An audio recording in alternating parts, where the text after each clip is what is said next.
আসসালামু আলাইকুম ভিউয়ার্স, আজকে আপনাদেরকে একটি সিঁড়ি দেখাবো। দেখেন, সিঁড়িটি সেন্টারিং করেছে রাজমিস্ত্রি, কোনো রড মিস্ত্রি না, কাজেই দেখা যায়। দেখেন, এখানে মাত্র 2 ইঞ্চি সিসি ঢালাই দিয়ে এখান থেকে রড দিয়ে সিঁড়িটা করা হবে। দেখেন,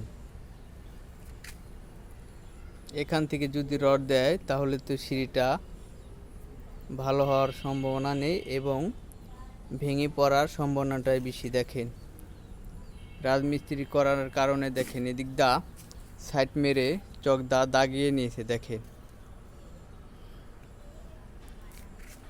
সাইডে চক দিয়ে দাগিয়ে নেওয়া হয়েছে। হাইট আছে, উচ্চতা 6 ফিট এবং এদিক দিয়ে লম্বা 100 ইঞ্চি জায়গা নেওয়া হয়েছে।